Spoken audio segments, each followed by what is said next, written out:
really blew apart my understanding of solo theater. I think it's important for everyone to see this show because so little is known about Asperger's and autism and the whole spectrum, and I think it's really important that people educate themselves. He blew me away. His story was so authentic and vulnerable and brave. It's one of the bravest things I've seen on stage ever.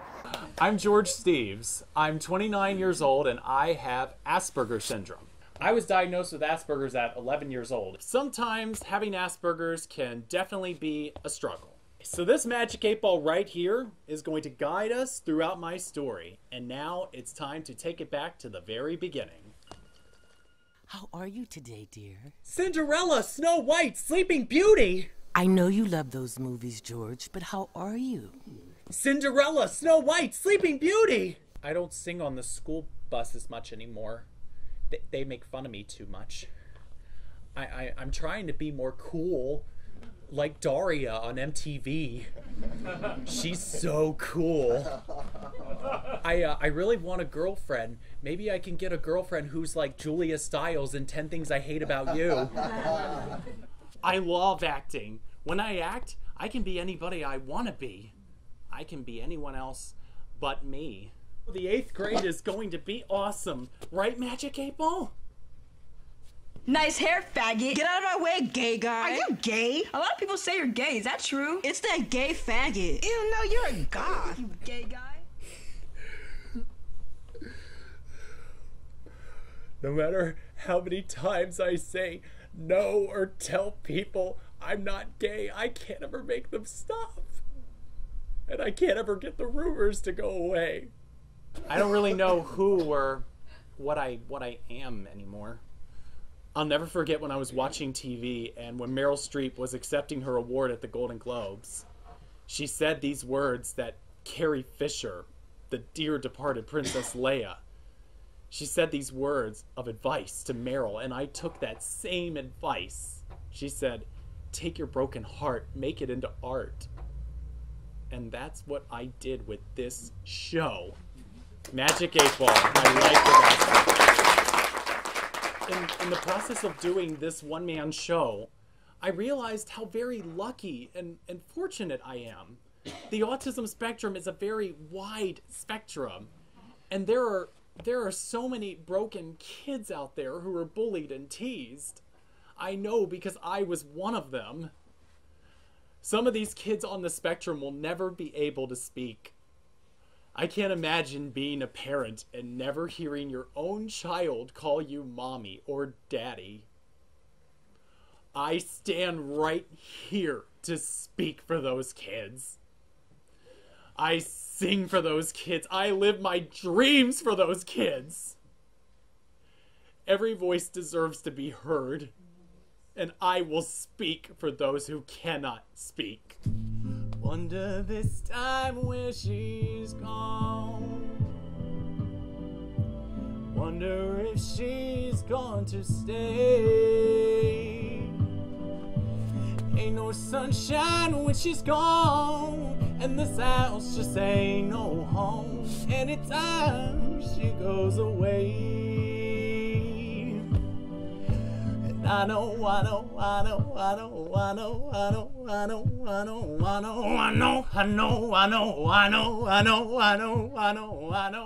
Welcome back. Very emotional. Yes. You know, I needed tissue. We're here with George, and am I saying it right, George Steeves? Yep. Okay. And he is the star of Magic 8-Ball, My Life with Asperger's. And I didn't know till we were just talking that I didn't realize that you had been at the Hollywood Fringe Festival last year and won a couple of amazing awards. And then you had done a performance not too long ago that I had heard about, but it was on a day that I could not get there. And you are right now trying to get this important show off to the Edinburgh Festival. And you've only got till tomorrow on your Correct. fundraiser. So this is it, you guys. He's here. And I just met George over the weekend at AutFest. And I will tell you, the person who was like, oh, Shannon, you've got to meet George. George has this amazing show, and just said that it was, you know, that it was Rachel, who is Kobe Bird's mom. And she said that she and Kobe had come to see your show and that it was just absolutely earth-shatteringly fabulous, I believe was somewhere around the term that she said. And she was like, oh, Shannon, oh, so good. And I had heard before that the show was really good. But Rachel Bird says that it's really good, and Rachel Bird is like my soul sister. So I was like, oh yeah, no, we have to have George on the show. Glad that, I wish we could have had you on weeks ago and had more time to help you promote and raise funds. Well, I'll probably be doing another fundraiser because I have an exciting announcement that I'm going to be doing a documentary feature film in tandem with this. Okay. So you're going to be following me go to Scotland. Okay, that's fabulous. So he needs some funds to make this happen, and I think we all need to support him to help make this happen because clearly this is you have an amazing voice, and I mean that literally and figuratively. But let's back it up just a little bit and talk about who you are and what your story is. You identify as, on the poster anyway, as someone, you say, my life with Asperger's. In your life, how do you identify? I would say I have Asperger's. I know that term recently just got changed to autism spectrum disorder. However, I was diagnosed with Asperger's in 2000 when I was 11 years old. So I was diagnosed at a time before it was even popular or known like it is today. And there's some controversy around the term because the diagnosis has changed, but also controversy because some things, allegations came out just last week about the gentleman who has that name, Asperger, and there's been a little bit of a call in the autism community to completely let go of the term Asperger's. But I'm curious for you, having identified yourself in this way for so long, does it make you want to change that term, or are you all good? I'm okay with it because I also have some really good jokes in the show about it. Okay, there you go. So it's working for you. I have a joke where I say in the show, it was named after the Austrian doctor who discovered it. His name was Dr. Hans Asperger. And I'm like, why was that his last name? Could have been any other last name. Right. Any other Austrian name would have done, like Schwarzenegger. I would have loved to have had Schwarzenegger syndrome. I love it. So I love it. Wonderful. Okay, so you're going to hang on to it. But so you were diagnosed at 11, and what led to that diagnosis? What kinds of things were you struggling with? my mother was the first one who sensed it immediately because my motor skills were off in my development. And my mother was very hands-on. She immediately took me to different doctors, therapists, psychologists, social groups. I got a lot of one-on-one social training from her. We didn't have the most resources in rural Virginia in the 90s, because this is the 90s and autism is autism. People don't know about the wide spectrum of it just yet. So there were different diagnostics that I had, like I had PDD when I was younger, pervasive developmental disorder, ADHD. They had their suspicions about the Asperger's diagnosis, but they didn't want to put a label on it. So that's why I was a little later in getting it officially at 11. Okay. But so there were some inklings before, and there was a PDD-NOS diagnosis before. Okay. And so then at 11, when you get the diagnosis, did they tell you? Were you there and part of that? No. Or your parents didn't, they just knew, but they didn't tell you? I had a sense that I was different the minute I walked into a special education classroom at 6th grade, and I was with children who had more severe cases of autism than I did. Okay. So imagine being 11 years old and your whole world is shattered. Yeah. You go from a small town of hundreds in Virginia to a suburb of Philadelphia of thousands.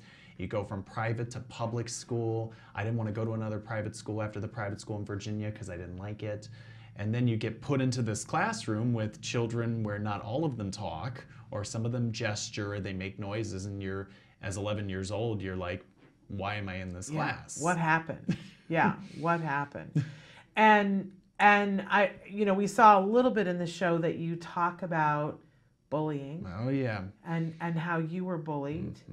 It's called Every Name in the Book to My Face and Behind My Back. And amazing. I'm so sorry. Like, I feel the need to say that whenever somebody tells me their story.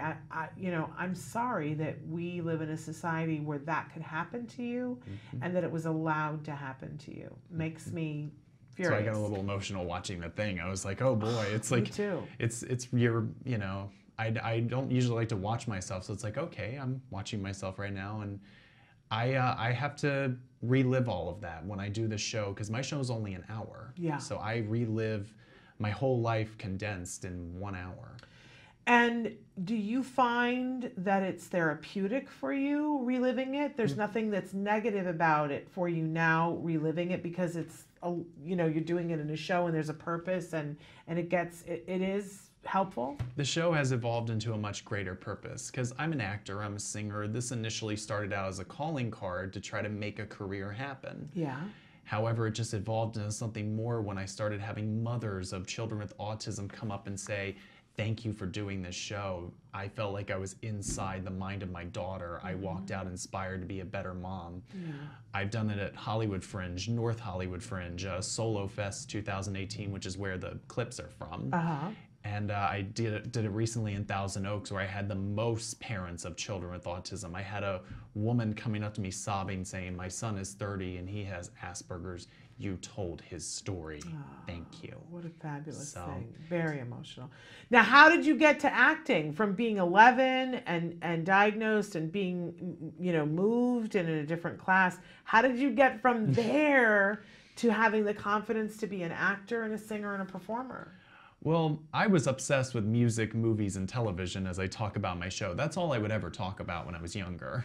It was In hard. fact, it was the things that you say there in the clip are the only 3 things that you would say. There was a period where I was 3 years old where you could ask me how I was doing, any question in the world, and all I could say was Cinderella, Snow White, Sleeping Beauty. That's all I would say. Yeah. My parents showed me those movies as a kid, and I liked them enough to, you know, absorb those titles, and that's all I would say. Wow. There was a period where I had what's called echolalia, where I was just repeating things without understanding them, and my mom was a big All My Children fan. So I had this moment where I reenact me saying all the All My Children characters in the opening credits. And I go, Adam, Haley, Dimitri, and it leads all the way up to Erica! Oh, I love it. Because Susan Lucci was the biggest picture, so I always got excited for Erica. I love that. Amazing, amazing, amazing.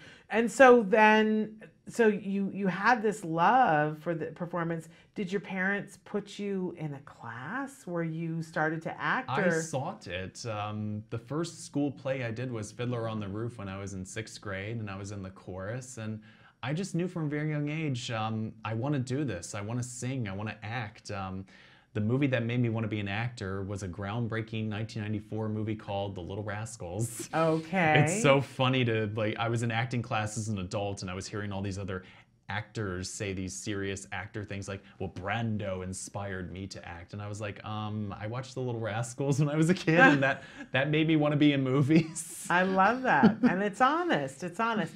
So you were doing, in junior high and high school, you were doing plays and performing, but then at some point you moved to Los Angeles? I don't even know. I did. Do you live here? So, and did you go to college first for theater and acting?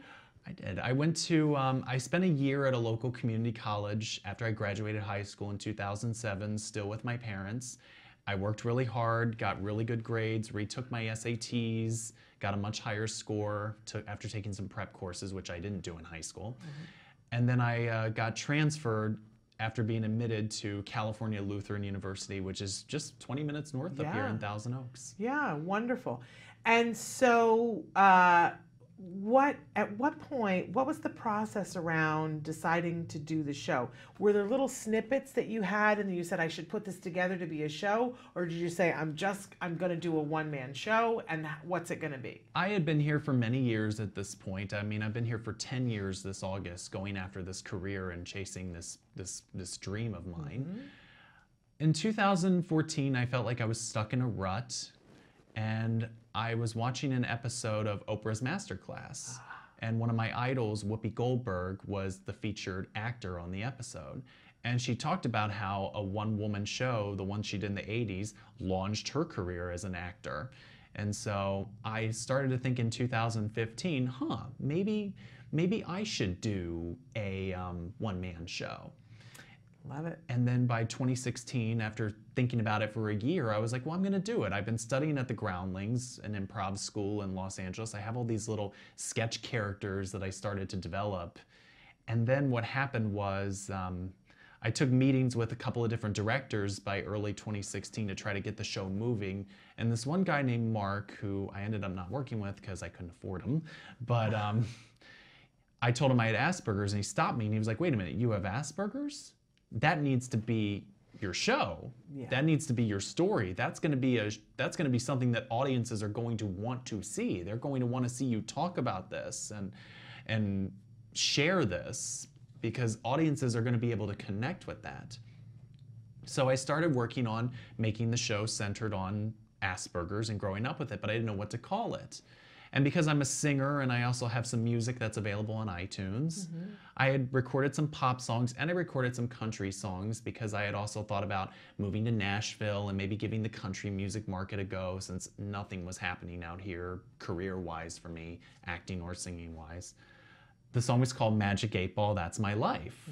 And I just say, my life is like a magic 8 ball. You never know what's going to show. I'm probably going to be the most unpredictable person you know. There's a music video on YouTube and everything.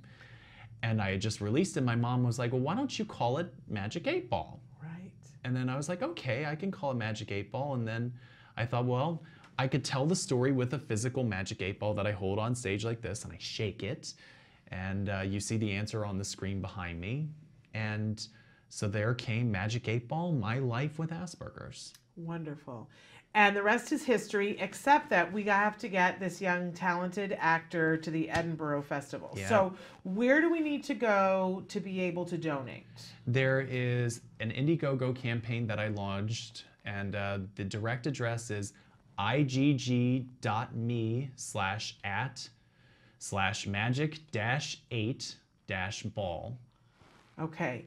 But you can also go to Indiegogo and probably put in the search feature Magic 8 Ball and get there that much faster. My campaign is called Bringing Autism Awareness to Edinburgh. Okay.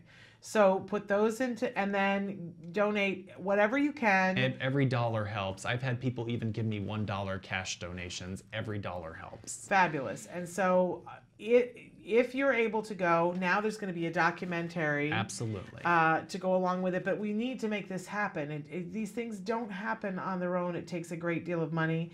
You and I were just talking before, because I'm getting ready to do my one-woman show at the Hollywood Fringe Festival, and I want some advice here in a minute, but we were comparing notes about which theater, and you were in a slightly bigger theater in the same complex that I was in. But it takes money. It does. It takes money, and I'm learning how many little things there are that you have to pay for at the festival. It really takes some time, a lot of time, consideration, and a great deal of money and some support from other people. Nobody gets there completely on their own. And to get to the Edinburgh Festival, what's unique about the Edinburgh Festival? Why do you want to go there, and why is it important for you specifically to go there? The Edinburgh Fringe Festival is the largest theater festival in the entire world. There's like thousands of shows that go. It's a month-long festival, so I'd be doing my show for 30 days. And people fly in from all over the world. This gives me an opportunity to take the show that has been doing really well here in the Southern California festivals, to go to an international stage and to share my story and to spread autism awareness to people from all around the world. My producer and I still have to look into this, so don't quote me on this, but I might be the first actor on the autism spectrum in Edinburgh's history to bring a one-man show about his life with Asperger's to that festival. We have to double check that. We have to look at some things, but that's a possibility. I might be the first one, and it's an opportunity of a lifetime. I've been wanting to do this since last summer when I was starting to do the show at the Hollywood Fringe. It's like, oh, you should look into Edinburgh for next summer. And I was like, what's that? And I looked it up and I was like, oh, wow, it's a large theater festival. It's the largest one in the world. And this could lead to some great things if I do really well there. I could do it in London. I could do it in New York off Broadway. And how has your life changed since you did the first show of this? Well, I'm right here with you. That's so true. That's definitely true. a life-changing Has it moment. helped you to launch into any other things, though? Oh, very good. I have a really good agent in Gail Williamson at KMR Diversity who came and saw my show after one of her friends who works on Born This Way on A&E had told her about me in the show. So I have an agent, and Penny and Crystal, who are my play's directors and producers, Penny and Crystal Wilson, signed me to a management contract after I won 2 awards that night. We signed the contract right there. Wow. And yeah, we have a guy in New York who is really interested in possibly bringing the show there. And that's awesome. And you know, hopefully after 10 years of toiling away and sacrifice and hard work, I can hopefully finally get all the things that I've been wanting, and I get to touch and save some lives along the way with this show. It's incredible. And you know, my background is in the theater. That's what I have my master's in, and I used to teach college theater. And I would always say to my students, you know, one of the rites of passage is finding your story and telling your story in a one-person show, because if you don't want to hire yourself, who else will? Right. Right? And as an actor, I think that's super important. So I love the fact that you did this for yourself, and that it's amazing, and that people are responding to it, and that it's continuing on. I really hope that you get to go to Edinburgh, because I think that there are people there who need to see you and see your show, because they will have a different take on autism and what it is, and that's something that we need for them to do. I'm assuming that they're in the course of your life. I mean, when I was introduced to you the other day, if I did not already know what your show is about, I certainly would have had no idea that you were on the autism spectrum. Do you get that from a lot of people? I do. I'm very high functioning, but I owe that to my mother. I owe that to my special education and learning support teachers that I had over the year, and I talk about that in the show, and I talk about how with this last election we had and the appointment of the woman who's Secretary of Education, my heart broke for the autism community because she didn't know about a federal law that protects students with disabilities in her hearing at the Senate. I have come a long way from, and that's why I say to people, even though I was diagnosed later than usual diagnostics happen, because usually people get diagnosed at 3 or 4 or 5, I was diagnosed at 11. Early diagnosis is key because I'm 29 now, and I've had so much experience. I've gone to college, I've graduated college, I've been out here on my own, I've been living my life and going after my dreams. So I take that as a compliment, but if you had met me many moons ago, you would have seen the progression. Yes.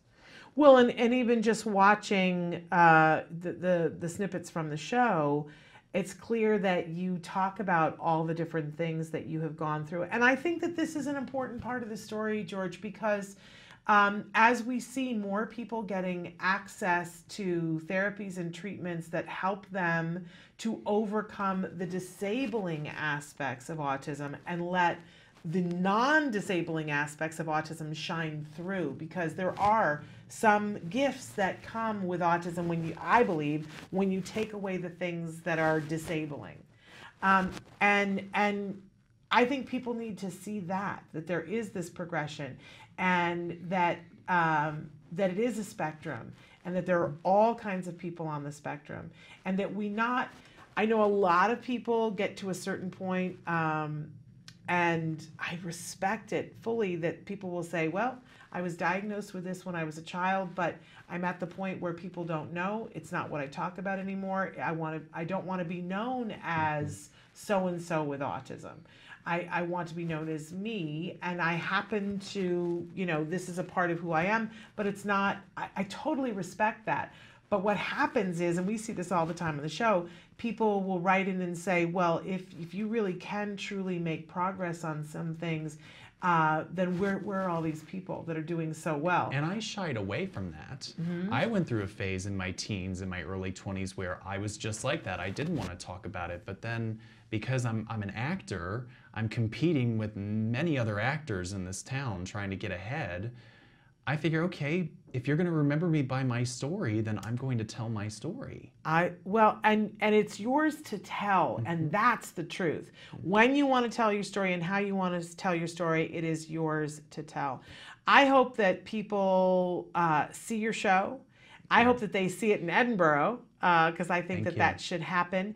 And I hope in this new world where we're hiring actors on the spectrum to play actors on the spectrum, that you will not only find yourself getting work in that arena, but that people will recognize what I want to hear, George, is that you're one of the first actors on the spectrum who's been hired to play somebody who isn't on the spectrum. That's what I want to hear. Because I think that's the next hurdle, right? Right. That you don't have to just play someone who at some point in their life was diagnosed with autism. You don't. Right. You know, you can play whatever you can play, and you can play all kinds of things. So that's what I want to hear. I think that will be the next big story. After you come back from Edinburgh, where you're going to kill. It's going to be fabulous. We're writing that in the book of what is.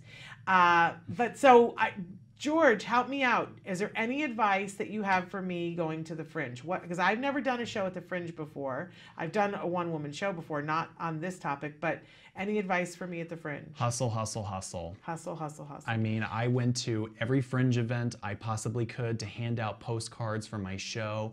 I came up with an elevator pitch. I told people in 1 hour, you'll laugh, you'll cry, you'll learn a lot about Asperger's in 1 hour. Apply for all the sponsored awards. I did win 3 Fringe Awards out of over 300 shows, but I didn't rely on the awards themselves. They have sponsored awards that you have to apply for. I applied for every single one of those. I didn't know about that. You'll have to tell me how to apply for the sponsored awards. They're on the Hollywood Fringe websites, and you should be getting emails saying sponsored awards. And okay, I haven't yet, but maybe it's still too early because it's not till the 31st. I didn't know about that, so that's great advice.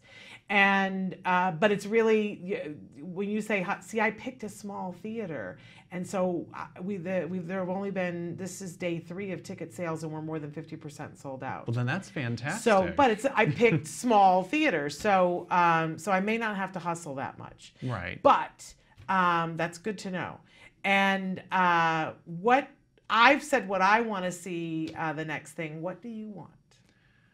Honestly, in my wildest dreams, I'd like to take this all the way to Broadway, or at least off-Broadway, because Whoopi started out off-Broadway and went all the way to Broadway with Mike Nichols taking her show there, so that would be a huge honor for me to get to do that. And just hopefully a steady stream of work after that, whether it's in television, film, or theater. I don't have to be the biggest star in the world, but just as long as I'm getting paid to do what I love to do and I get to do it consistently, then that's all any actor really wants. Yeah. So you want to be a consistently working actor. Absolutely. So that's what we're going to put out there, because you should be, George. Still going to do music on the side, still do my singles, which are on iTunes. Check them out, please. Yes. And so tell them all the places that they need to go to check out everything, because I'm assuming there's a Facebook page, one for the show and one for you, or I just have a personal Facebook page that I use for everything, but it's facebook.com/george.steeves and 98, and then you can find me on Twitter and Instagram at George F. Steeves. You just type in George Steeves on iTunes or SoundCloud or Reverb Nation. My music is right there to buy or listen to. I have about several singles. Some of them are country flavored, some of them are pop flavored. Wonderful. Wonderful. Well, we wish you nothing but the best of luck. Much. We have so enjoyed having this time to be with you. I want to really recommend that everybody, whether it's $1 or $5 or more, helps. Give what you can. I do believe in karma, and I believe that when you give to something, it comes back to you ×2. So if you can, that at some point your child is going to want to do something, and you hope that people support your child. And George is someone's child. I have a strong sense that your mother and I would get along really well.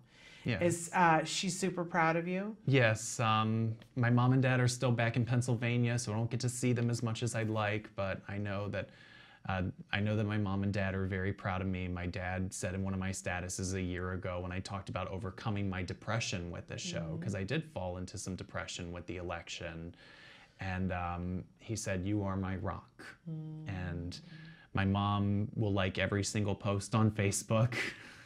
Now, did they come and see the show? Not yet. Okay. My mom still works. My dad is retired, but as an Episcopal priest, you can still do supply work at different churches on Sundays. So, and my mom still works as a lawyer for legal aid. So they haven't yet. But one of the things I'm hoping to capture on the documentary is I'm going to be bringing my show to Virginia and Pennsylvania, hopefully, before I go to Scotland in August. So you're going to get to see me go back to my roots and where the story began for me before I take it internationally. Fabulous.